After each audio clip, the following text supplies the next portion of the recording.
वासना का literal meaning है desire, deep desire, yearning, act जो है ऑफ इंटरकोर्स, उसको मनुष्य को सोचे समझे करना चाहिए, बेहोशी में नहीं करना चाहिए। हमारे शास्त्रों में गर्भपात ब्रह्म हत्या के बराबर है, इसकी मुक्ति नहीं है। रेप से प्रेगनेंसी हो रही है, तो एक और मैं आपको बात बता दूं, 99% रेप्स में प्रेगनेंसी होती ही नहीं है। अकाल मृत्यु में अक्सर ऐसा होता है, जो एकदम सडन इंस्टेंटेनियस डेथ जो होती है, उसमें व्यक्ति की जो चेतना, जो संस्कार जो होते हैं, वो इतने घनीभूत होते हैं कि उसको डिसरप्शन ही महसूस नहीं होता कि बॉडी चली गई है। पास्ट लाइफ थेरेपीज, तो आप एक दर्द लेके आ गए, वो दर्द जा नहीं रहा, 100 जांचें हो गई, 100 तरह के इलाज हो गए और आपके वो दर्द जाता नहीं है। वन फाइन डे आप किसी के कॉन्टैक्ट में आते हैं, वो कहते हैं अगर ये नहीं तो साइकोलॉजिकल है, साइकोलॉजिकली आप और 10 तरह की दवाएं खा लेते हैं, उससे भी कुछ नहीं होता। अगर आप थेरेपीज लेते हैं फिर भी कुछ नहीं होता। फिर किस्मत से किसी आप PLR करा लेते हैं, तो PLR के अंदर पाया जाता है कि पास्ट लाइफ में आपके साथ ऐसी कुछ घटना हुई है जिसका पेन आप कैरी कर रहे हैं। Karma law is the only thing that exist actually, you can't escape it. नमस्कार, स्वागत है आपका मेरी कलम के नए एपिसोड में। आप सभी ने PSSM की गुजरात के मास्टर्स भाविना देसाई जी और आशा नकरानी जी का दिव्य गर्भ शो जरूर देखा होगा। आज मेरी कलम में हम जो किताब लेकर आए हैं वो है spiritual secrets of pregnancy and child birth. Divya गर्भ में हमारी दोनों मास्टर्स ने जिन टॉपिक्स को कवर किया, आज के एपिसोड में भी हमने कुछ उन्हीं टॉपिक्स को थोड़े बेसिक लेवल पे, थोड़े एडवांस्ड टेंजेंट्स पे टच किया।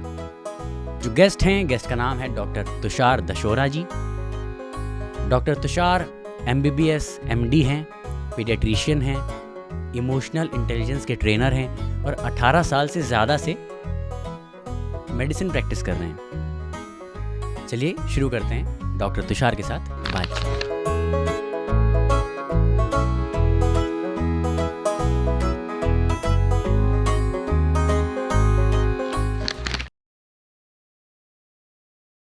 शुरू करें।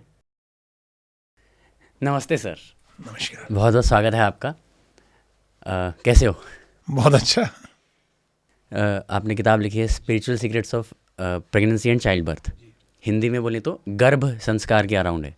हाँ, किताब गर्भ संस्कार के विज्ञान को डिस्कस करती है, निर्देशित करती है। गर्भ शब्द जो है जी, इसके ऊपर आप थोड़ा एक्सप्लेन कर सकते? रमन, संसार की किसी भाषा में जाओगे और अच्छा खोज करोगे, शोध करोगे, तो पाओगे कि बहुत से शब्द जो हैं वो संस्कृत से ही उत्पन्न हुए हैं। तो क जो शब्द है वो क्वेश्चन, किसी भी शब्द में क आएगा तो क्यों, कैसे, कौन, कहाँ, ये क होता है। ख जो शब्द है वो आकाश, खग, जो आकाश में गति करे वो खग हो जाता है, या खगेश, और ख वर्ड जो आता है वो आकाश की जाता है। जी। इसी तरह ग जो शब्द है, ग अक्षर जो है, वो गति को बताता है। गति करती कोई भी चीज़ हो, तो अगर आप टेक्निकली भी देखोगे तो ग को अगर लिखोगे तो एक पाँव उठा हुआ है ग का, जैसे कोई कहीं गति करने के लिए जा रहा है, चल रहा है। ये वर्णन का डिस्क्रिप्शन है एक तरह का। गति करती हुई चेतना जब संभूत हो जाती है, मैं इसको सिंपल वर्ड्स में रख देता हूँ, मूव करती हुई जो कॉन्शियसनेस होती है, जब वो डेंस होकर के कहीं पे एक्यूमुलेट होने को तैयार हो जाती है, उसे गर्भ कहा जाता है। वो गर्भ है। तो गर्भ एक तरह का प्रोसेस है जिसमें कॉन्शियसनेस कहीं पे एक साथ इकट्ठी होके वो एंटर होने की कोशिश करती है, वहाँ से गर्भ शब्द है। और बड़ी मज़ेदार बात ये है कि हमारे मंदिरों में अगर आप जाएंगे तो जहाँ भगवान बैठते हैं उस जगह को हम गर्भगृह बोलते हैं। वो इसलिए कहते हैं गर्भगृह क्योंकि वो वहाँ भी गति करती हुई चेतना है। जैसे हमने प्राण, अभी हम लोगों ने प्राण प्रतिष्ठा देखी, तो प्राण प्रतिष्ठा के माध्यम से वहाँ हमने उसे संबोध किया हुआ है, तो वो गर्भगृह है। ईश्वर वहाँ उनकी गति करती हुई चेतना को वहाँ संबोध किया हुआ है, उस पिंड में या उस विग्रह में, तो वो गर्भ है। तो हमारे लिए, हमारे का अर्थ ये कि हमारी जो सबसे पुरानी संस्कृति, सनातन संस्कृति के लिए गर्भ एक बड़ा पायस, पवित्र शब्द है। और थोड़ा आगे चलें तो इसका पारसी में जब अनुवाद होता है तो एक शब्द आपने सुना होगा, बड़ा अंग्रेज लोग भी बोलते हैं, और उसके कहते हैं गैब्रियल। तो गैब्रियल शब्द जो है वो शब्द निकला गैब से, और गैब जो शब्द है वो वापस कॉस्मिक गर्भ को बताता है, जिस गर्भ में हम सब संभूत हुए, सृष्टि संभूत हुई है। तो गैब शब्द गर्भ ही जाके गैब बन जाता है, और जो गैब से उत्पन्न है वो गैब्रियल हो जाता है। तो वो उसकी गूंज जो है, जो आप बाइबल में और वहाँ देखते हैं, वो गैब्रियल है। तो वो है गर्भ ही, सब चीज़ गर्भ पे ही आती है। कॉस्मिक वूम्ब, जैसे आपने बोला कॉन्शियसनेस, जी, वो चेतना संभूत हो जाती है, वो गर्भ है। जी तो जो वूम्ब में बच्चा होता है जी वो मदर के एक्सपेक्टिंग मदर के लाइफस्टाइल का इम्पैक्ट उस बच्चे पे पड़ता है, इसका मतलब? थोड़ा सा बृहत लेवल पे समझा देता हूँ कि बहुत और सिंपल एग्जांपल देके, आप दिल्ली में रहते हैं, हम एप्पल के पेड़ क्यों नहीं लगा लेते? यहाँ पे लगा सकते हैं, पेड़ लगाने बीज तो है सबके पास में, एनवायरनमेंट सपोर्ट नहीं करेगा। एब्सोल्युटली। सो सिर्फ बीज से काम नहीं चलता, आपको एनवायरनमेंट चाहिए। पुरुष और स्त्री बीज प्रोवाइड करते हैं, चेतना को जो इन्वोक किया जाता है, आह्वान किया जाता है, जो चेतना को बुलाया जाता है, वो आपके एक्ट्स उसको बुलाते हैं। उस एप्पल के पेड़ को मैं आराम से कश्मीर में लगा सकता हूँ, इसी तरह बेर का पेड़ वहाँ नहीं लगा सकते, बेर आप राजस्थान में लगा सकते हैं, मीठा बेर भी होगा। तो लेकिन हमारे सीकर के एक किसान ने स्ट्रॉबेरी पैदा करनी शुरू कर दी, तो वो उसने कैसे किया? उसने आर्टिफिशियली वो एनवायरनमेंट क्रिएट कर लिया। अगर हम आर्टिफिशियली एक अच्छा एनवायरनमेंट क्रिएट करेंगे तो एक बात हम सबको समझनी चाहिए, अनेक चेतनाएं इस समय आप देखने को शायद हम गिने, हमारे कैमरा पर्सन टीम और आपको गिन के भी मान लीजिए 5 लोग यहाँ आपको दिख रहे हैं, लेकिन आप नहीं जानते कि हो सकता है 50 व्यक्ति यहाँ चेतना फॉर्म में मौजूद होकर में सुन रहे हैं। चेतना हर जगह है, मौजूद है, लेकिन उनमें से कुछ अच्छी चेतना है, बुरी चेतना है। पूरा संसार सात्विक, तामसिक और राजसिक में बटा हुआ है। तो अगर आप सात्विक एनवायरनमेंट देंगे तो सात्विक चेतना आ जाएंगी, तामसिक देंगे तो तामसिक आ जाएंगी। तो ये आपके ऊपर जिम्मेदारी है कि आप कैसी चेतना को बुलाना चाह रहे हैं और सात्विक चेतना को कैसे बुला सकते हैं। हाँ, तो उसके लिए फिर हमने जो पूरी पुस्तक में इसी संदर्भ में चर्चा है यही बताती, क्योंकि हमारे पास बहुत से एक्सपेक्टिंग कपल्स आते थे, मदर्स आती थी, तो वो सभी कहती थी कि हमें कुछ ऐसा पढ़ने को दीजिए, हमें कुछ बताइए कि हम क्या करें, तो क्या करें। इसको लेके बहुत सारे क्वेश्चंस होते हैं सबको, तो ऐसा कुछ कर सकते हैं क्या जिससे हम एक अच्छी चेतना का आह्वान कर सकें। तो उसको हमने फिर 5 हमारी ज्ञानेंद्रियाँ हैं जिनसे हम इंफॉर्मेशन लेते हैं संसार से, आँख से देख रहे हैं, कान से सुन रहे हैं, नाक से सूंघ रहे हैं, खा रहे हैं, तो ये 5 ज्ञानेंद्रियों से हम अच्छी चीज़ को ग्रहण करें। और 5 कर्मेंद्रियाँ हैं, तो हाथ हैं, 2 पाँव हैं, जिह्वा है, उपस्थ है, पायु है। तो ये 5 का जो हम कर्म कर रहे हैं वो एक अच्छे डायरेक्शन में करें। उसको फिर हमने डिफाइन किया, तो क्या आप स्मेल करें तो आप अच्छा फल खाएंगे, तो एक अलग चेतना। आप खाने को आप रॉ मीट भी खा सकते हैं, लेकिन रॉ मीट एक तरह का आपके अंदर एक तरह का मन के अंदर एक तरह की भाव उठाएगा। बहुत सिंपल, अगर हम कहीं बैठे हैं और वहाँ एक स्मेल भी अगर अच्छी नहीं आ रही तो हमारा चेहरा एक अलग तरीके से बन जाएगा। लेकिन आप सोचें, जीव जगत में भी आप कबूतर को डालेंगे तो दाना खाएगा, बंदर को देंगे केला खाएगा, लेकिन गीद मरे हुए मृत जानवर को खाएगा। उसको उससे कोई टॉक्सिसिटी भी नहीं होगी, बीमार भी नहीं होगा, वो उसके लिए तैयार है, उसका जो शरीर है उसके लिए बना हुआ है। लेकिन आप अगर कबूतर को खिलाने लग जाएंगे तो वो बीमार हो जाएगा। उस प्रकार से जो सात्विक चेतना है वो सात्विक माँ पिता को ढूंढती है ताकि उनके गर्भ में जा करके वो उस जीवन को जी सके जिस जीवन को उसको जीना शेष रह गया था। तो अगर इसी बात को हम, आपकी वाली बात को आगे कंटिन्यू कर दें, जो आपने कहा गर्भ, तो गर्भ चेतना है, गर्भ कॉन्शियसनेस है जिसने शेप ले ली है, जिसने एक बॉडी ग्रहण कर ली है। या अगर बहुत ही सिंपल तरीके से कहूँ तो एक ग्लव्स है, उसको मैंने हाथ पे पहन लिया, तो ग्लव्स अपने आप काम थोड़ी कर रहा है, उसके अंदर मेरा हाथ है। मेरा हाथ अगर उस ग्लव्स के अंदर है तो वो ग्लव काम कर रहा है। उस प्रकार से चेतना ने, कॉन्शियसनेस ने इस आवरण को पहना हुआ है। गीता में ये बात है कि वस्त्र की भांति है ये शरीर। और इसको थोड़ा सा और समझना चाहेंगे, कॉन्शियसनेस में है क्या क्या।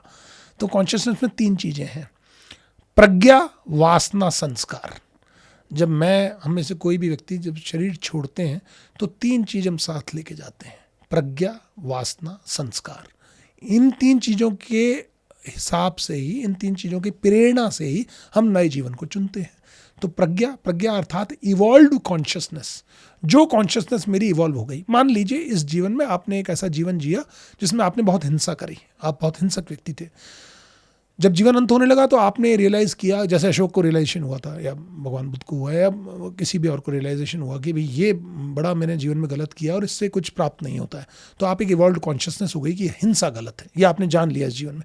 अब जब आप जीवन स्विच करेंगे, नई लाइफ की ओर जाएंगे, तो जो नया व्यक्ति, जो चेतना है, वो आपकी जानती है हिंसा नहीं करनी है। तो आप अपने आप से ऐसे गर्भ को ढूंढेंगे जहाँ हिंसा कम से कम हो, हिंसा ना हो।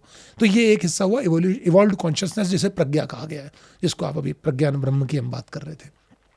दूसरा हिस्सा जो चेतना में है वो है वासना का। तो वासना का लिटरल मीनिंग अधिकतर लोग समझ लेते हैं सेक्सुअल डिजायर, नहीं।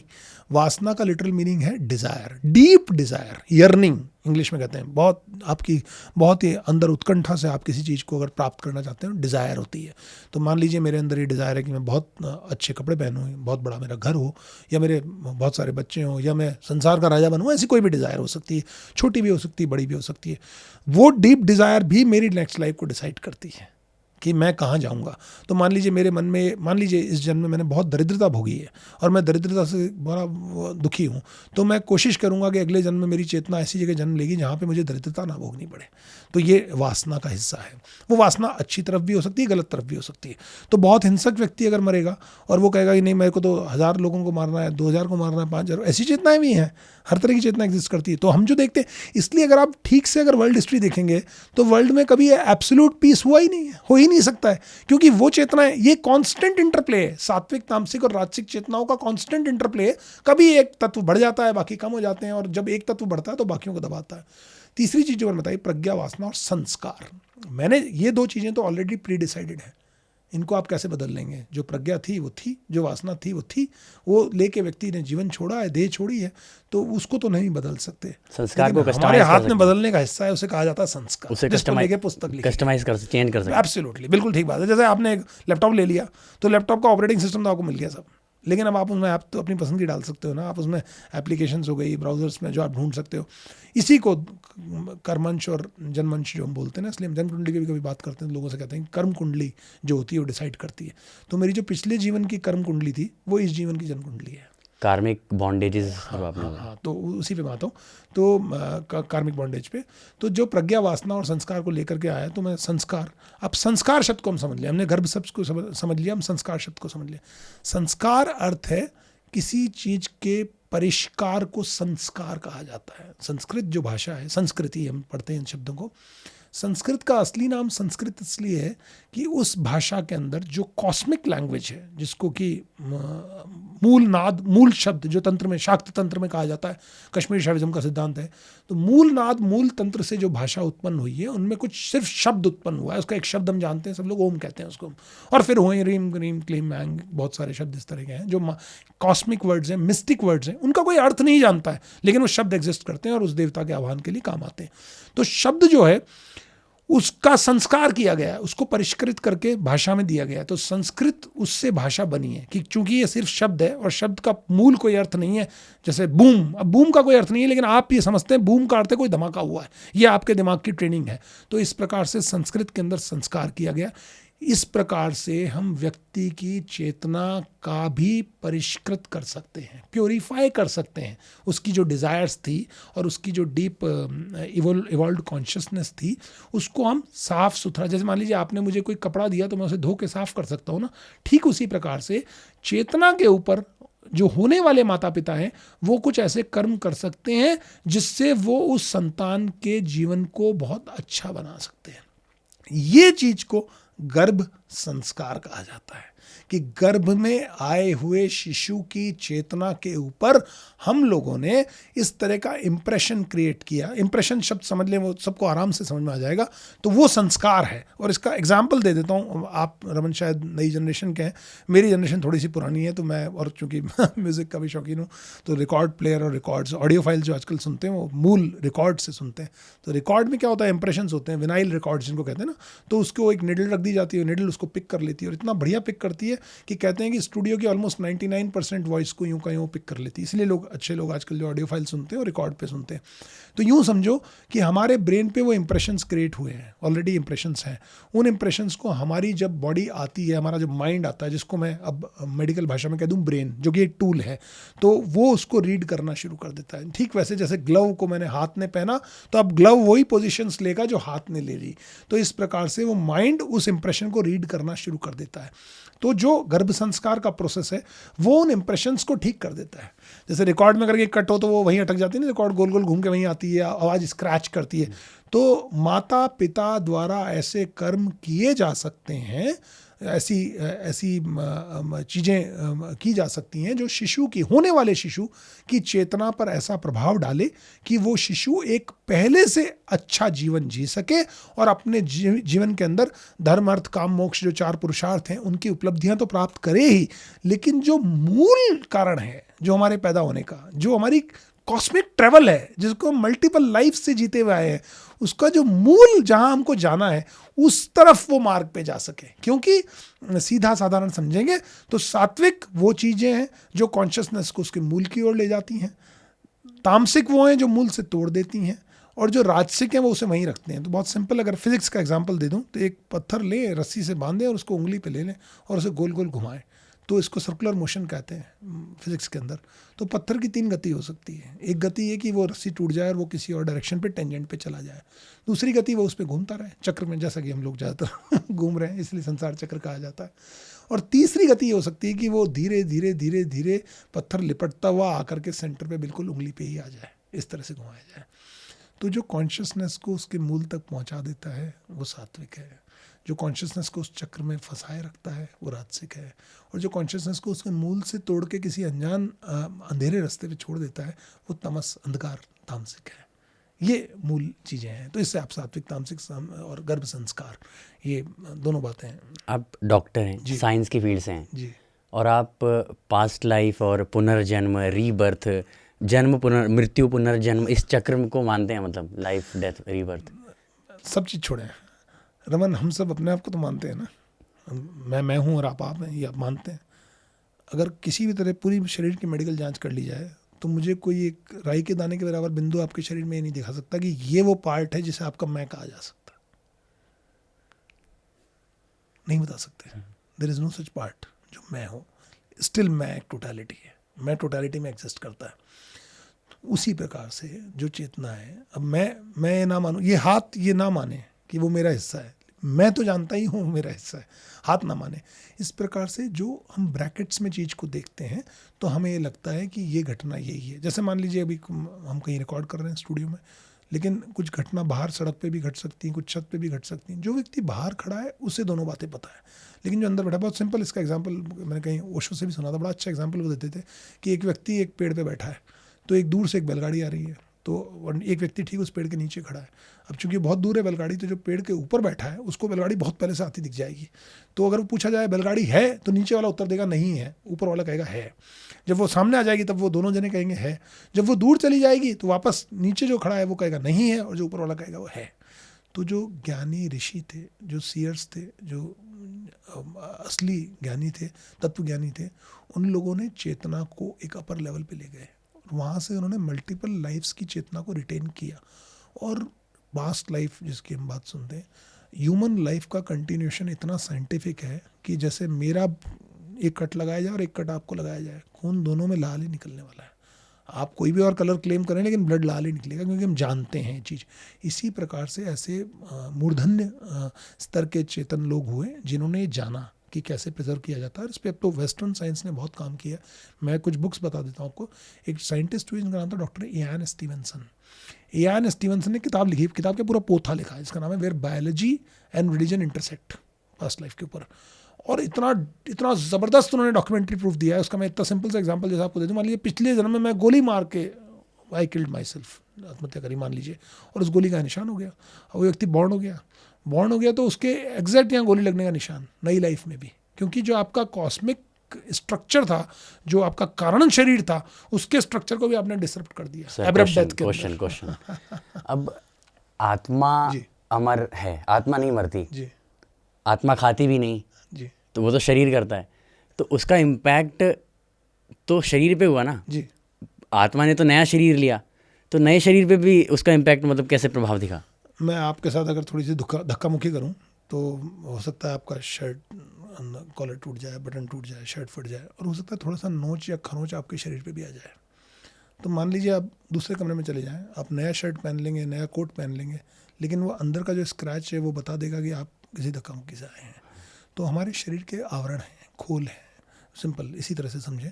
तो आवरण में सूक्ष्म शरीर है, स्थूल शरीर जो आप देख पा रहे हैं, सूक्ष्म शरीर जो इसके अंदर ही 2 कोश में रहता है, बाकी टोटल 5 कोश हैं, और जो कारण शरीर है कारण शरीर यूं का यूं ट्रैवल करता है। तो रैपिड इम्पैक्ट लाइफ का, इसीलिए हमारे जो अकाल मृत्यु पे हम जब बात करते हैं, अकाल मृत्यु में अक्सर ऐसा होता है जो एकदम सडन इंस्टेंटेनियस डेथ जो होती है, उसमें व्यक्ति की जो चेतना, जो संस्कार जो होते हैं वो इतने घनीभूत होते हैं कि उसको डिसरप्शन ही महसूस नहीं होता कि बॉडी चली गई। जो मैं शायद आपसे जब NDE की बात करूँगा तो आपको बताऊँगा कि नियर डेथ एक्सपीरियंस में, लेकिन वो उस वजह से उसके कारण शरीर के अंदर भी कुछ चेंज रह जाता है, कुछ डैमेज रह जाता है। वो डैमेज उसका कारण शरीर कैरी कर लेता है। तो एक किताब पढ़िएगा, उनके इयान स्टीवनसन के ही स्टूडेंट हुए, जिनका नाम है डॉक्टर जिम टकर। उनकी किताब, उसका नाम है रिटर्न टू लाइफ। मैं आपको अगर एक शब्द में कहूँ तो जैसे मैंने आपको कहा कि खून का रंग लाल है, बहस हम कितनी भी कर लें क्या रंग का है, लेकिन लाल है, जानते हैं। रीइंकारनेशन इतना साइंटिफिक है कि आप मेरे वर्ड्स को मार्क कर लीजिए, किसी दिन हो सकता है आगे किसी समय में चलाया जाए, इंटरव्यू लोग सुने। It will be taught in medical colleges as science. Chaitanya Charan की एक पुस्तक है रीइंकारनेशन, पढ़ें आप, इतना साइंटिफिक एविडेंस एग्जिस्ट करता है। The problem is again sort of geopolitical. 2 major religions of the world उनके थॉट से कॉन्ट्राडिक्ट करता है, इस वजह से वो उसको प्रमोट नहीं होने देते। But the truth is and eventually it be found, क्योंकि जब आप अभी जो लेटेस्ट हो रहा है, इसका रिसर्च हो रहा है, पास्ट लाइफ थेरेपीज, तो आप एक दर्द लेके आ गए, वो दर्द जा नहीं रहा, 100 जांचें हो गई, 100 तरह के इलाज हो गए और आपके वो दर्द जाता नहीं है। वन फाइन डे आप किसी के कॉन्टैक्ट में आते हैं, वो कहते हैं अगर ये नहीं है तो साइकोलॉजिकल है, साइकोलॉजिकली आप और 10 तरह की दवाएं खा लेते हैं, उससे भी कुछ नहीं होता। अगर आप थेरेपीज लेते हैं फिर भी कुछ नहीं होता। फिर किस्मत से किसी आप PLR करा लेते हैं, तो PLR के अंदर पाया जाता है कि पास्ट लाइफ में आपके साथ ऐसी कुछ घटना हुई है जिसका पेन आप कैरी कर रहे हैं। तो उसको PLR के अंदर जब हिप्नोटाइज करके आपको पास्ट लाइफ में उसी इवेंट को जाके वहीं पे अंडू करा दिया जाता है, तो आपकी जो बॉडी की जो डिस्टॉर्टेड स्ट्रक्चर उस जगह पे था वो वापस अलाइन हो जाता है, रीअलाइन हो जाता है, तो पुनः वापस ठीक हो जाता है, तो वो दर्द चला जाता है। अब मैं आपसे वही कहता हूँ, फिनोमेना एग्जिस्ट कर रहा है, एक्सप्लेनेशन साइंस की, the ball is in court of science. Science decide करे कि फिनोमेना कैसे काम कर रहा है। वरना अगर ये सब बात गलत ही है तो कैसे 4-4 साल के बच्चे बताते हैं पास्ट लाइफ के बारे में और वो वेरीफाई हो जाती हैं, और ऐसे कई केसेस हैं, आप पढ़े होंगे, इसमें कोई डाउट की बात नहीं है। आपको किसी भी व्यक्ति को ये बात पता है, बट और पढ़ेंगे तो आप वो एक जेम्स जो पायलट का बड़ा अच्छा किस्सा है कि वो पहचानता था और मदर को इसने टोक दिया था कि इसको ये ड्रॉप टैंक बोलते हैं हवाई जहाज के इस पार्ट को। Return to life, beautiful book. कुछ लोग एनिमल लाइफ में रहे तो एनिमल लाइफ भी उन्होंने अपनी याद रखी है। तो इसमें कोई ऐसी अनोखी बात, मतलब मैं इस पे आश्चर्य नहीं करता। जैसे पानी पिया तो प्यास बुझ जाती है, तो ये फिनोमेना है। मेरा सिर्फ ये कहना है कि भाई जब प्यास लगे तो व्यक्ति को पानी दिया जाए। उसी प्रकार से जो सच्चा ज्ञान है वो इसलिए है कि आपकी असली पिपासा बुझ सके। तो जिसको मैंने वासना कहा था ना, तो ज्ञान की भी एक वासना होती है। तो कई लोग उस वासना के साथ आते हैं, तो उस ज्ञान को ढूंढते हैं। उनको किसी पैसे से, किसी पद से नहीं संतुष्टि होती, उनको ज्ञान चाहिए, वो लेके ही जाते हैं। वो इवॉल्व कॉन्शियसनेस के मार्ग में है।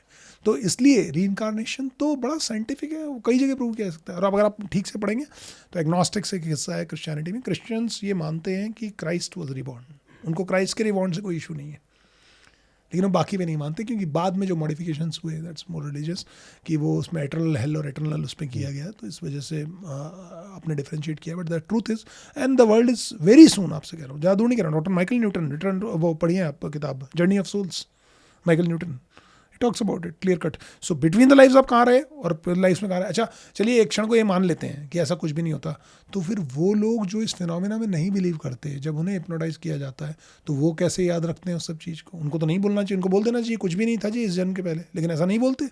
वो बताते हैं कि मैं इस जगह था और ये सब कुछ हुआ, तो और वो सब चीज़ें कहाँ से आती हैं। So all 3 phenomena are scientifically explainable by the transit of consciousness. किसी भी चीज़ को मूव करने के लिए किसी एक चीज़ का स्थिर रहना जरूरी है। अगर कोई चीज़ घूम रही है तो एक एक्सिस चाहिए। तो ये जो पूरा संसार घूम रहा है ना, इसका एक्सिस इनविजिबल है, लेकिन है, ऐसा नहीं कि एक्सिस नहीं है। दैट इनविजिबल एक्सिस जिस पे लिविंग वर्ल्ड घूमता है, इट्स कॉल्ड कॉन्शियसनेस। और दैट एक्सिस जिसके ऊपर पूरा सब कुछ तमाम सृष्टि घूमती है, living and non living, is धर्म। जी सर जी। जैसे आपने अभी जिक्र किया लास्ट पिछली लाइफ में अगर एग्जांपल दिया सेल्फ शॉर्ट करने का, अगले जन्म में निशान रह गया, मार्क भी मिलता है, मार्क मिलता है। इस बुक पे आते हैं तो डिवाइन चाइल्ड्स, आजकल अलग अलग स्पिरिचुअल थॉट्स में किसी को क्रिस्टल चाइल्ड कहा जाता है, कोई डिवाइन चाइल्ड। तो जो ये दिव्य बालक जन्म ले रहे हैं, उनके भी आपने कुछ मेंशन किए हैं कि कुछ ऐसे मार्क लेके पैदा होते हैं? हाँ बिल्कुल, ये तो हमारे यहाँ तो एक पूरा शास्त्र है। जैसे आप सुनते हैं, पढ़ते हैं हम लोग, एस्ट्रोलॉजी एक शास्त्र है, विज्ञान है पूरा। एक शास्त्र है हस्तरेखा, हस्तरेखा तो लोग बताते हैं। एक पूरा शास्त्र होते हैं सामुद्रिक शास्त्र। तो सामुद्रिक शास्त्र में आपका माथा देख के अच्छे सेंट होते हैं, बता देते हैं कि आप के साथ ये फिनोमेना घटे हैं, ऐसा पास्ट ऐसा भी। हमारे पुराने समय में एक बड़ी अच्छी प्रथा थी कि जब बच्चा जन्म लेता था तो कुल गुरु को बुलाया जाता था। कुल गुरु उसको कुछ रिचुअल्स करके प्योरीफाई करते थे। फैमिली सूतक आज भी लगता है, बच्चे के जन्म पे भी सूतक लगता है, डेथ पे भी सूतक लगता है। कॉन्सेप्ट यही कि नई चेतना आई है, तो वो चेतना जो है वो अच्छी भी हो सकती है और बुरी भी हो सकती है। तो उस चेतना को हम मेलो डाउन कर लें, उसको इस वर्ल्ड के हिसाब से बना लें, इस घर के हिसाब से बना लें। तो अकेले हम सनातनी हैं जिनके यहाँ संस्कार करे जाते हैं, 16 संस्कार। मैंने आपसे कहा ना, संस्कार वो शब्द है, संस्कार वो घटना है जिसमें हम एक important period of life time of that consciousness में हम कुछ एक्ट करते हैं, क्योंकि वो एक्ट उसको वहाँ परमानेंटली चेंज कर देता है। जैसे आप दूध गर्म कर रहे हैं, तो दूध गर्म करते वक्त अगर आप शक्कर मिला देंगे तो दूध मीठा हो जाएगा, तो आपने दूध का संस्कार कर दिया। केसर डाल देंगे, नॉर्मली केसर डालेंगे, केसर को पिघला के अगर डाल देंगे उसका पीला रंग उसमें आ जाएगा, ये संस्कार है। इस प्रकार से चेतना का भी संस्कार किया जाता है। और हम अकेले हैं जो जन्म लेने के पहले 3 संस्कार करते हैं, गर्भाधान, गर्भदान, सीमंतोयन, पुंसवन के संस्कार करते हैं, और एक मृत्यु के बाद करते हैं, उसको अंतिम संस्कार, अंत्येष्टि संस्कार करते हैं। बाकी संस्कार हम बीच में ड्यूरिंग लाइफ करते हैं। विवाह भी एक संस्कार है। तो उस टाइम पे वो संस्कार करने के लिए कर्णछेदन भी संस्कार था, नाम बताते, अन्नप्राशन भी संस्कार था। तो बुलाते थे गुरु को, और कुल गुरु आ करके उस बच्चे को रिचुअलिस्टिकली प्योरीफाई करते थे और उसकी चेतना के बारे में अपने ओपिनियन लिखते थे। तो पत्री भी बनाई जाती थी उसके समय के हिसाब से। उसी में उसकी बॉडी पे कोई ऑस्पिशियस साइंस हैं क्या, तो ऐसे ऑस्पिशियस साइंस चैतन्य महाप्रभु के थे, ऐसे ऑस्पिशियस साइंस बुद्ध के थे। बुद्ध का तो एक बड़ा अच्छा एक किस्सा सुना देता हूँ आपको। जब बुद्ध बॉर्न हुए तो असीता नाम के एक ऋषि हुए, तो वो आए, तो जो बुद्ध के पिता थे, उनके राजा थे, दरबार में आए। तो उन्होंने जब बालक दिया, और कोई भी आए, ये बड़ा कॉन्सेप्ट था कि ऋषि मुनि आए तो उनकी गोद में बच्चे को दिया जाता था, जरूरी होता था देना। महादेव जी के गोद में नहीं दिया था तो भगवान कृष्ण रोए, तो यशोदा माँ को लगा कि ये रो क्यों रहे हैं, तो बोले वो बाबा आया बाहर, तो बोले वो सांप लेके आया, उसके पास तो नहीं देंगे, बोले दो, इनका पेट दर्द उसी से शांत होगा। तो महादेव जी की गोद में देना पड़ा, और वहाँ बैठे नाराज होकर रूठ के गोपेश्वर महादेव, वो एक अलग किस्सा है। बट तो असीता को जब बालक बुद्ध को दिया गया, तो असीता ने उनके हाथ पांव देखे, साइन देखे, और वो रियलाइज़ कर गए कि ये रियलाइज सोल है। और बुद्ध के टाइम में प्रेडिक्शन था, या तो चक्रवर्ती सम्राट बनेंगे और नहीं तो बहुत बड़े ऋषि बनेंगे और पूरे संसार में ख्याति होगी। तो कहते हैं कि वो जो पाँव थे बालक बुद्ध ने असीता के बाल में फंसा दिए। असीता की लंबी लंबी जटाएं थी, बाल थे, और कहते हैं कि तब से बुद्ध के पाँव इंसान की जटाओं में उलझे हुए हैं। तो जितना बुद्ध ने इम्प्रेशन बुद्ध का है कॉन्शियस क्रिएशन के बारे में, वो हम इतना फॉलो करते हैं सब लोग, बुद्धिज़्म के अंदर इतनी अच्छी बातें हैं कॉन्शियसनेस की। तो असीता ने तब ये कहा, तो असीता रोए। तो राजा ने पूछा आप रो क्यों रहे हैं, तो बोले ये बालक रियलाइज़ होगा, ये बालक सचमुच बुद्धत्व को उपलब्ध होगा, मैं देख पा रहा हूँ। अन्य सबने प्रेडिक्शन दिया था, ये राजा, क्योंकि राजा को खुश करना चाह रहे थे, तो पंडितों ने कहा कि ये तो चक्रवर्ती सम्राट बनेंगे। अकेले असीता थे जिन्होंने कहा कि चक्रवर्ती सम्राट नहीं, ये बुद्धत्व को उपलब्ध होंगे। तो बोले फिर आप रो क्यों रहे हैं, तो बोले मैं तब तक मैं नहीं जीऊँगा, मुझे सिर्फ इस बात का दुख है, इस बालक को मैं नहीं सुन पाऊँगा, इसकी चेतना से मेरा साक्षात्कार नहीं हो पाएगा, इसके शरीर से तो मेरा साक्षात्कार हो गया।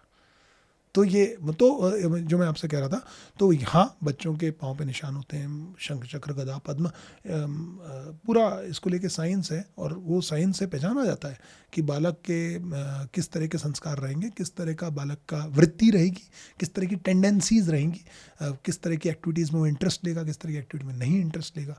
तो वो बाकायदा पाँव, खासकर पाँव में देखा जाता था, हाथ में भी देखा जाता था।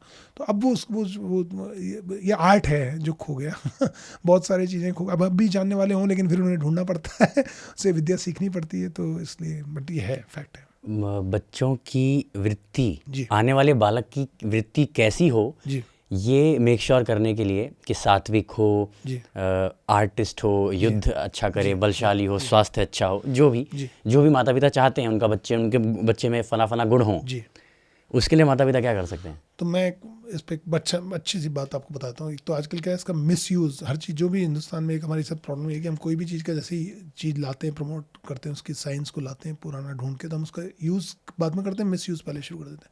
तो मैंने एक जगह पढ़ा, तो उस आर्टिकल में लिखा था कि जी हम बच्चे को पेट में ही CA इंजीनियर डॉक्टर बनाए। तो वो पढ़ के मैंने उसको बिल्कुल सर पकड़ लिया कि ये नहीं है गर्भ संस्कार का अर्थ। गर्भ संस्कार प्रज्ञा वासना संस्कार पे काम कर रहा है, पहली बात। वर्ल्डली नॉलेज पे नहीं करना है, पहली बात। वर्ल्डली नॉलेज डोमिनेंट नहीं, मटीरियल वर्ल्ड में नहीं है। मटेरियल वर्ल्ड का डोमिनेंट नहीं, थोड़ा तो सिखा सकते हैं लेकिन डोमिनेंट नहीं है।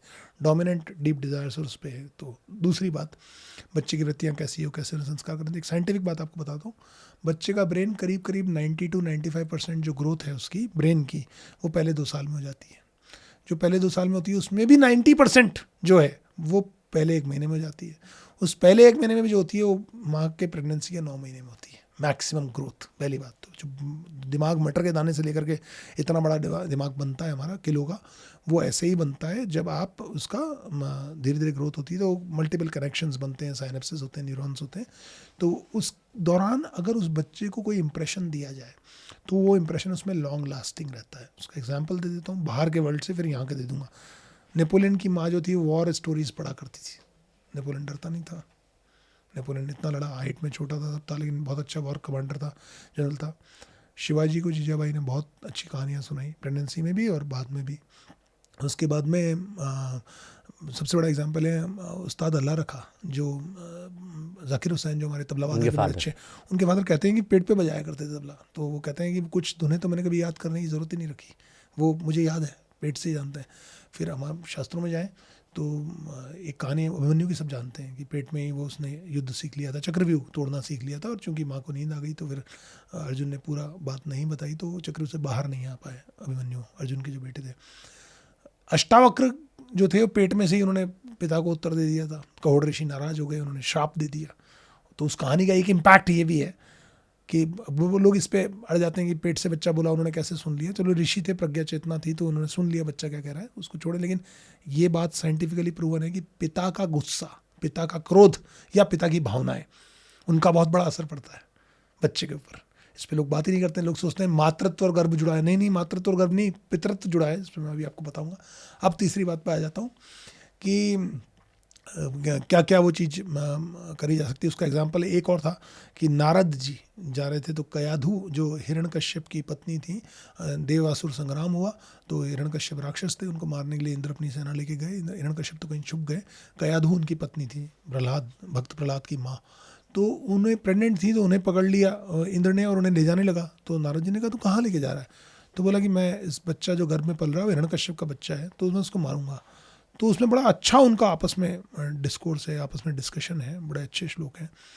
उसमें नारद जी ने उसको 2 बातें कही। एक तो ये कि तू गर्भ के बालक को मारेगा तो तू ऋषि को मार रहा है। ये आप भारतीय चेतना देखिए कि गर्भ का बालक ऋषि है, क्योंकि उसे पूर्व सब जन्मों की याद है, तो वो ऋषि है।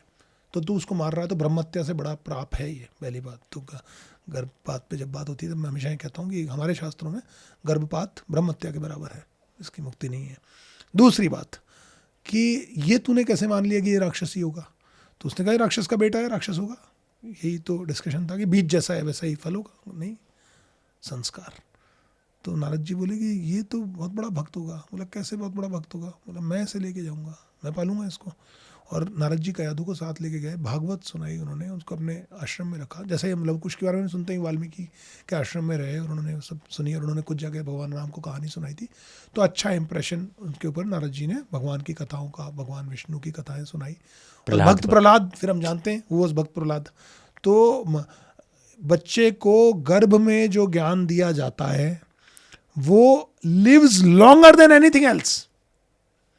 इट इज नॉट, आप जो ज्ञान दे रहे हो वो इट मे और मे नॉट लास्ट। मैं जो सिखा रहा हूँ हो सकता है आपको ज़्यादा लास्ट नहीं करे, लेकिन जो माता ने गर्भ में ज्ञान दिया है वो बहुत लंबा रहता है। ये साइंटिफिक है, इस पर कोई डिस्कशन की बात रह ही नहीं गई। दूसरी बात, आप मिरर के सामने खड़े होंगे तो मिरर में इमेज बनेगी। आप चॉइस नहीं कर सकते कि मिरर में इमेज बने या नहीं बने, इसकी कोई चॉइस नहीं। ये फिनोमेना है, मिरर में इमेज बनेगी। लेकिन मिरर में इमेज हंसती हुई बनेगी या रोती हुई बनेगी, या आपके चेहरे पे निर्भर करता है। जिस प्रकार से आपके चेहरे पर पड़ता हुआ प्रकाश प्रतिबिंबित होता है एक दर्पण में, इसी प्रकार से माता पिता की चेतना गर्भ में पल रहे भ्रूण की चेतना में प्रतिबिंबित होती है। So you can not choose between कि होगा या नहीं होगा, होगा। यू कैन चूज बिटवीन क्या होगा। सो फिर आप अगर ड्यूरिंग प्रेगनेंसी आप एक अच्छी किताब पढ़ें, पुस्तक पढ़ें, तो उसका असर होगा। आप गाना सुने, आप शास्त्रीय संगीत सुने, आप भजन सुने, आप अच्छे कार्य करें, अच्छा भोजन आप कर रहे हैं, आप ध्यान कर रहे हैं, आप अपनी चेतना को ऊर्ध्वोन्मुखी करने के लिए जो भी प्रयास कर रहे हैं, आप योग कर रहे हैं, वो सब चीज़ का असर होगा। बच्चे में पैदा होते ही आपको दिख जाएगा इंटरेस्ट उसका किस तरह का। और अगर आप सोच लीजिए हम ये नहीं कर रहे हैं, हम जासूसी उपन्यास पढ़ने बैठ जाएँ, हम क्राइम सीरियल देखने लग जाएँ, हम वॉर लड़ाई झगड़ा और वो जो जिस तरह की चीज़ें आती हैं टीवी पे वो देखने लग जाए, तो उसका नेगेटिव इफेक्ट भी आएगा।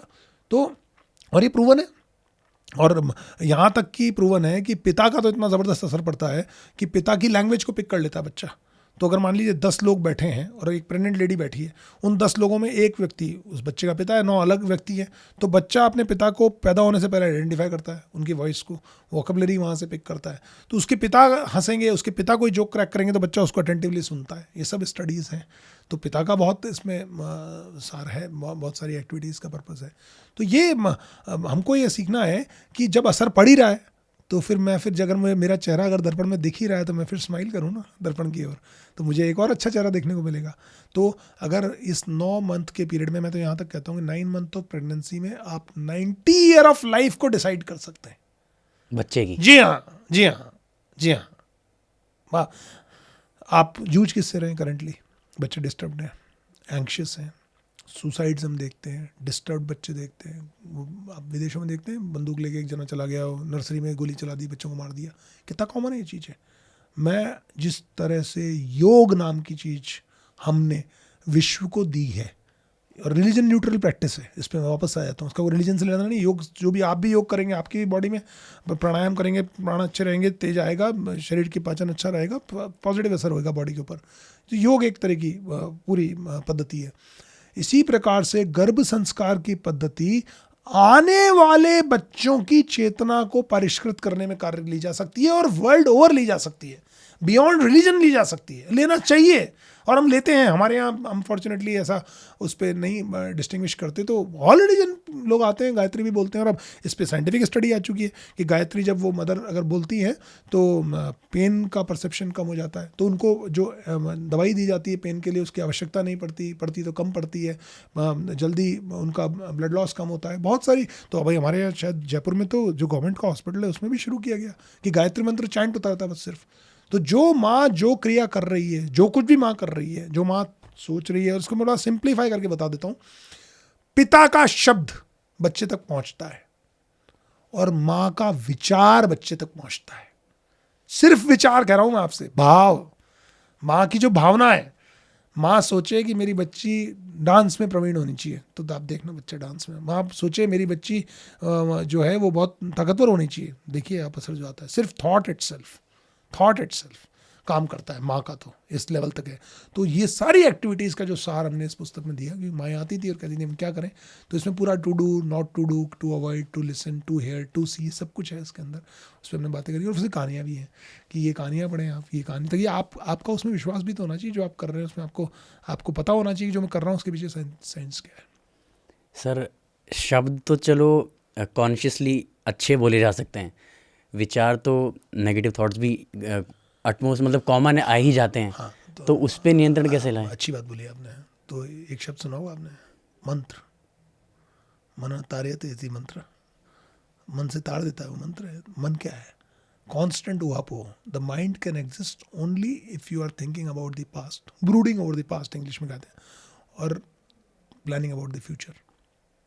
इन दो में ही माइंड एग्जिस्ट कर सकता है, right now, right here, present में रहो। Mantra does that. इसलिए एक शब्द और यूज करते हैं तंत्र में, उसको कहते हैं कीलन। मंत्र का तो कीलन किया जाता है, लेकिन मंत्र भी कीलित करता है। किसको कीलित करता है? चेतना को। आप एक गाय को ले, रामकृष्ण परमहंस की कहानी, गाय को लेके खूंटे से बांध दो, कितना जाएगी? जितना रस्सी बंधी है। इसी तरह से मन को जब मंत्र से बांध दिया जाता है तो मन, चेतना जो है आपकी एक तरफ घनीभूत हो जाती है। और माँ अगर चैंट करे, जैसे मैं क्वेश्चन पूछता हूँ कई बार लोगों से, what is the best gift for a child? बच्चे को, न्यू बॉर्न बेबी आपके यहाँ है, आप उसको क्या गिफ्ट दे सकते हैं? आप बताएं इसका उत्तर। क्या गिफ्ट दिया जा सकता है बच्चों? Best gift.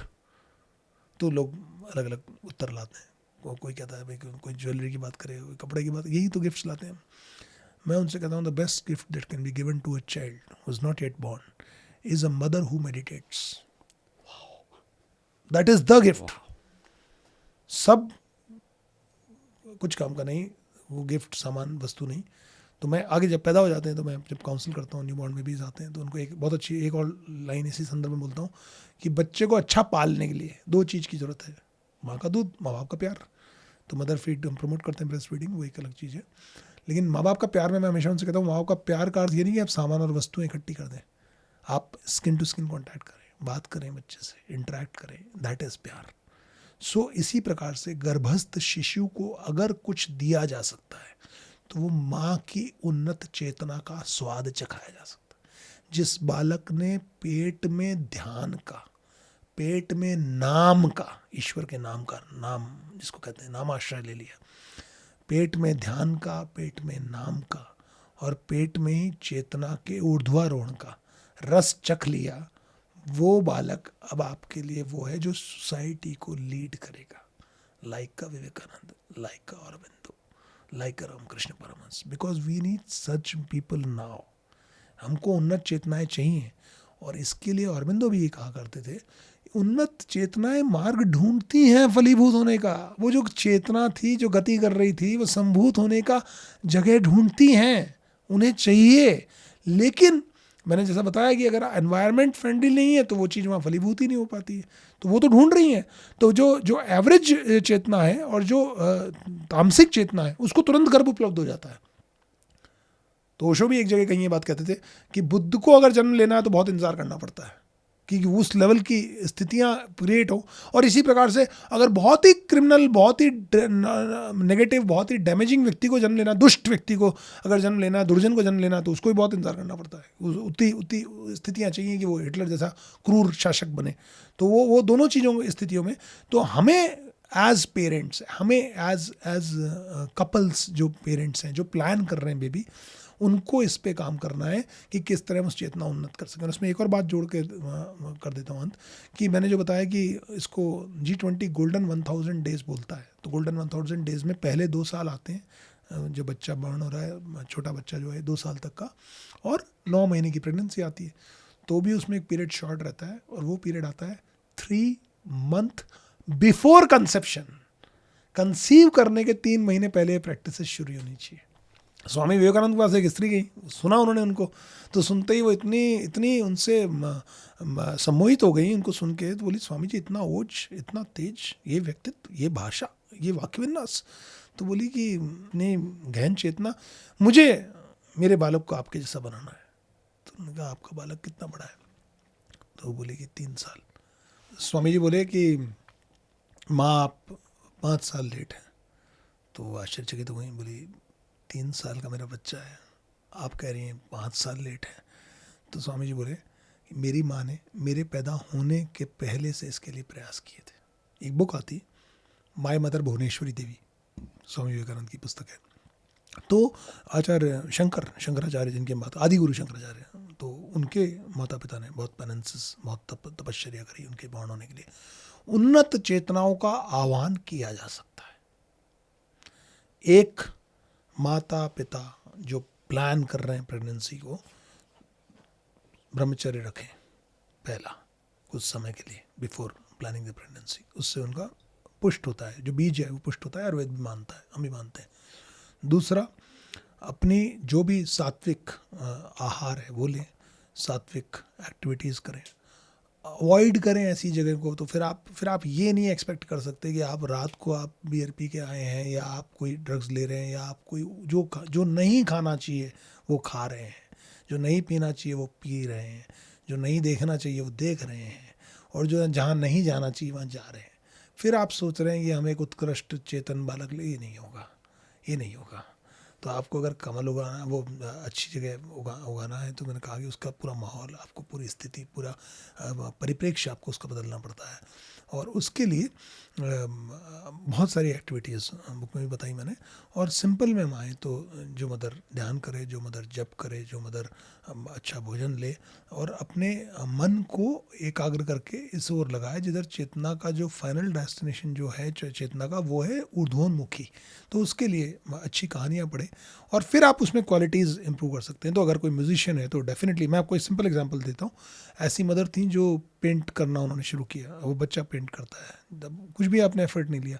तो मैं उनसे कई बार मजाक में कहता हूँ, मैंने कहा आप ये बड़े हो जाएंगे, फिर आप इनको हॉबी क्लासेस में डालोगे, फिर आप वापस, और ये कॉमन कंप्लेन है सब पेरेंट्स की कि जी वो 3 हफ्ते के लिए जाता है एक हॉबी, फिर छोड़ देता है, फिर दूसरी हॉबी करने लग जाता है, फिर ये छोड़ देता है।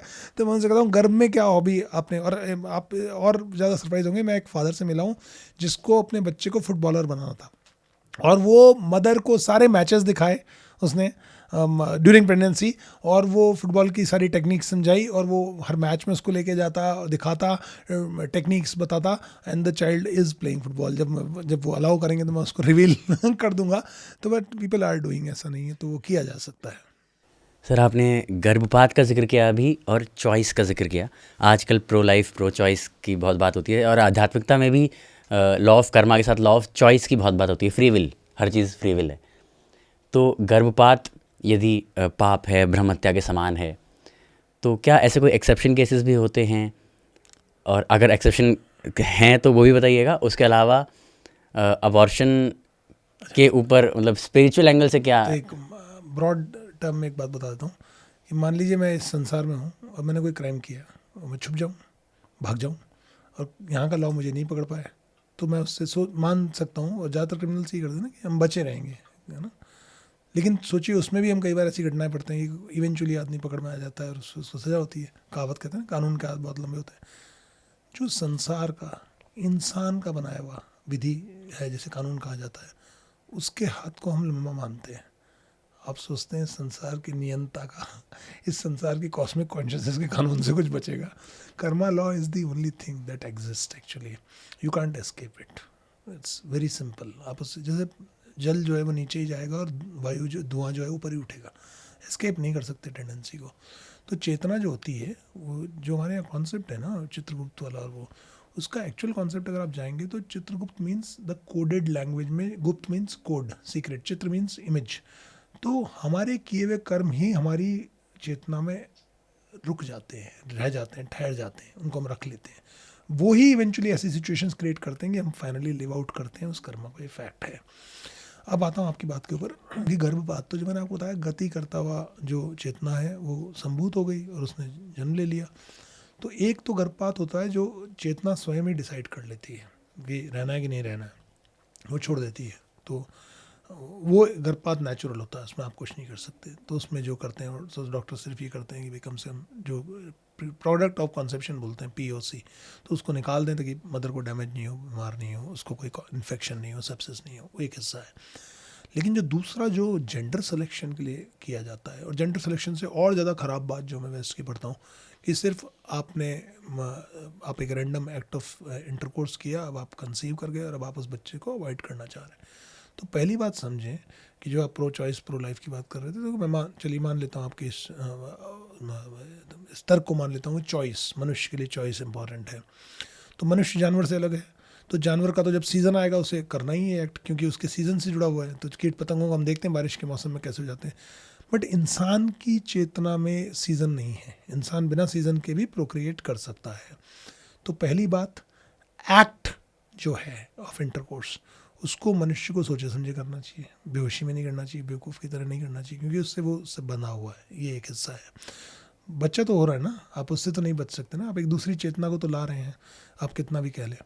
दूसरी बात, और जो जेंडर सिलेक्शन के लिए मुझे मेल चाहिए उसके लिए हम अबॉर्ट कर रहे हैं, इससे ज़्यादा क्रिमिनल कुछ नहीं हो सकता। और क्रिमिनल मैं not in the sense of spiritual crime, हाँ, मैं यहाँ का स्पिरिचुअल क्राइम, क्योंकि एक कथा है सदना भक्त की, जिसके अंदर सदना भक्त ने गाय को मारने के लिए कसाई दौड़ रहा था, तो वो बैठे थे, पिछले जन्म के अच्छे भक्त थे, ऋषि थे, और उनसे उसने पूछा कि गाय किधर गई, तो उन्होंने इशारा करके बताया कि इधर गई। तो अगले जन्म में वो कटे हुए हाथ के साथ कुछ घटना हुई जो हाथ उनका कटा फाइनली। तो जब उन्होंने रियलाइज़ किया सच को, तब उनको पुराना जन्म अपना ध्यान आया कि मेरे से ऐसा कर्म हुआ था। तो आप अगर गलत कर्म में साथ दे रहे हो तो आप उससे सफ़र करोगे, उससे बच नहीं सकते। तो जो परपेट्रेटर ऑफ क्राइम होता है और जो सपोर्टर होता है, तो वो भी इसमें इफेक्ट होते हैं। पहली बात, यानी डॉक्टर्स भी definitely they can't escape it, they can't escape it. तो मैंने बताया कर्मा लॉस से कैसे बचोगे। दूसरी चीज़ पे आ जाते हैं कि क्राइम कहाँ है, स्पिरिचुअल क्राइम कैसे है कैसे नहीं है, कि चेतना को आप हटा रहे हैं अपनी ओर से उसको। बट फिर अब डिस्कशन आता है थोड़ा जो जहाँ पे दिमाग को सोचना पड़ता है, रेप से प्रेगनेंसी हो रही है। तो एक और मैं आपको बात बता दूँ, 90% 99% रेप्स में प्रेगनेंसी होती ही नहीं है। क्यों नहीं होती है? कि स्त्री जिसके ऊपर बलात् कुछ वासना हावी होती है, बलात्कार किया जाता है, तो वो इतनी क्लोज डाउन हो जाती है, इतनी सिकुड़ जाती है उसकी चेतना कि वो ओवुलेशन हो और उसका मीटिंग हो ये नहीं होता है। तो रेयरिटी है, पहली बात, नंबर एक बात। अब मैं आता हूँ दूसरी बात पे कि हम देखते हैं इनफर्टिलिटी देखते हैं, तो इनफर्टिलिटी में बड़ा कॉमन है कि सब पेरेंट्स बेचारे ट्राई कर रहे हैं और उन्हें बेबी नहीं हो रहा, तो फिर वो कई तरह के ट्रीटमेंट्स ले रहे हैं। अब बड़ी मज़ेदार बात आप सोचिएगा कि, और जो मैंने वर्ड कहा प्रोडक्ट ऑफ कॉन्सेप्शन, और पुराने टाइम मानते थे मास ऑफ प्रोटोप्लाज्म, अर्थात सिर्फ एक झिल्ली और मांस का हिस्सा है मनुष्य, ये माना जाता था एक टाइम तक।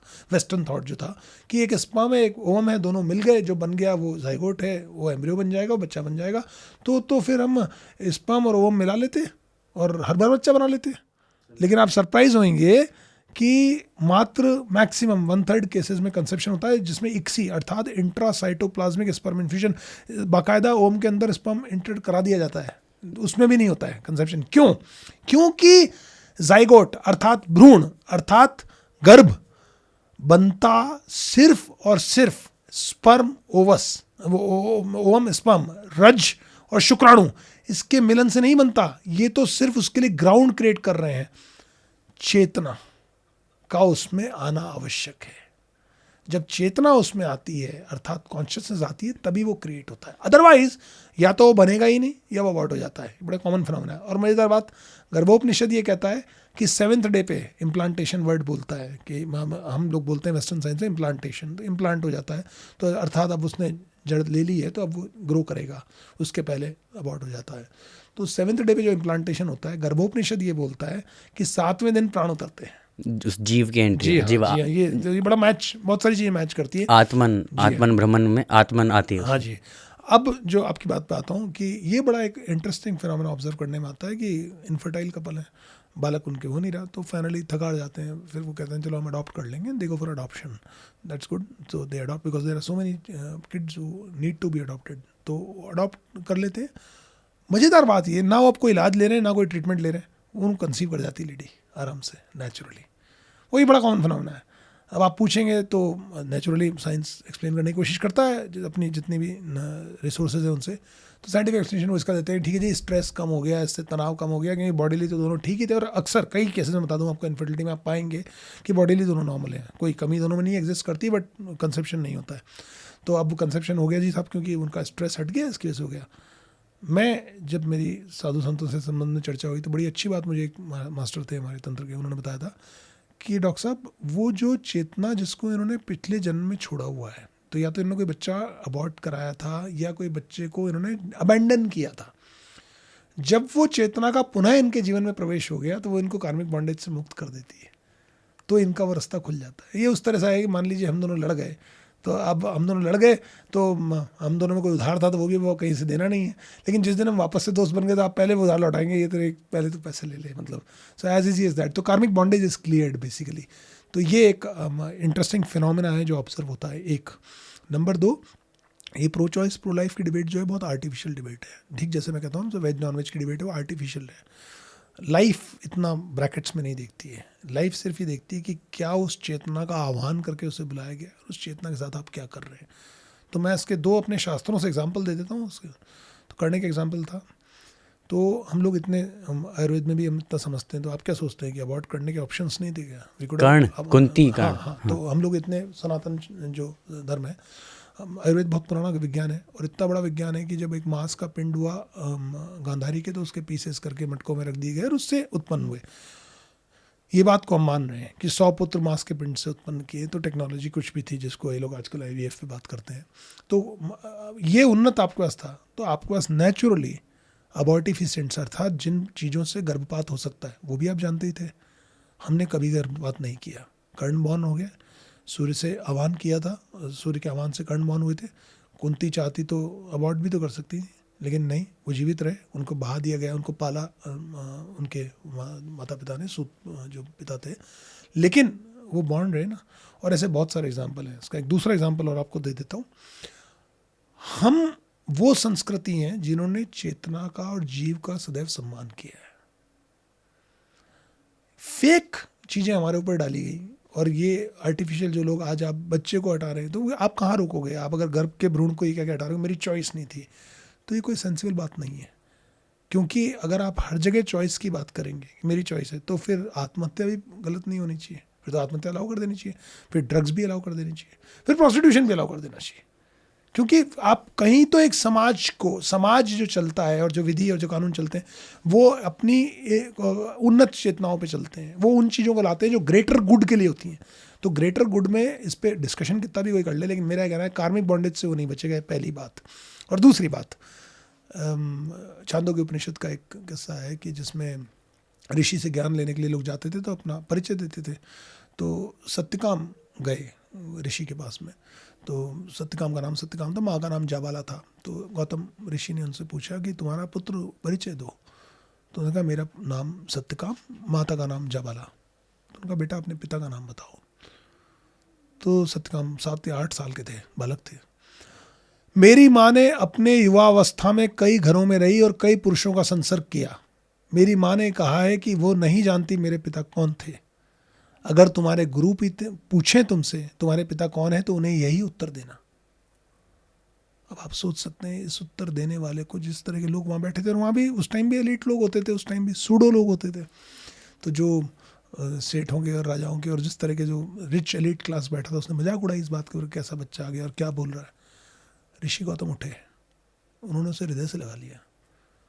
सत्य के लिए इतनी उत्कंठा कि तू लोक व्यवहार में जो बात कोई कभी ना कहे, उसको तू कह रहा है, और तेरी माँ ने तुझे ये बात कहने के लिए कही है, पुत्र तू हो ना हो तू ब्राह्मण है। और उन्होंने उसे कहा मैं तुझे अपना नाम दूंगा तो अपना गोत्र देता हूं। हम वो कल्चर हैं सब, dedicated to truth. Absolutely. Search for truth कौन कर रहा है, हम उससे जानते हैं। हम वाल्मीकि को आज भी रिस्पेक्ट, राम को हम वाल्मीकि से जानते हैं। ये सब आर्टिफिशियल आपके ऊपर थोपा गया है। और अगर आप कोई भी डिबेट देख लेना, भले प्रो लाइफ प्रो चॉइस की डिबेट हो, सब ये वेज नॉन वेज, आजकल तो नई ये वीगन वाला और नाटक थोड़ा सा शुरू हुआ है, ये सब आर्टिफिशियल डिबेट्स हैं। फूड का डिफरेंशिएशन चाहते हैं, फूड का डिफरेंशिएशन स्वामी शिवानंद बोलते थे, एक ही डिफरेंशिएशन है सात्विक तामसिक राजसिक। लहसुन तो कोई नहीं है आपका, नॉन वेजिटेरियन नहीं है, प्याज तो नहीं है नॉन वेजिटेरियन। क्यों मना किया जाता है? क्योंकि वो आपकी शक्ति को मूलाधार में बांध के रख देगा। लिकर के साथ भी यही प्रॉब्लम है, मूलाधार में शक्ति को बांध के रख देगा। आप पूरा मेडिटेशन का पर्पस जो आपका वो है कि मैं मूलाधार से शक्ति को छोड़ूं और ऊपर लेकर के जाऊं उसको, इसलिए उसको रोका गया।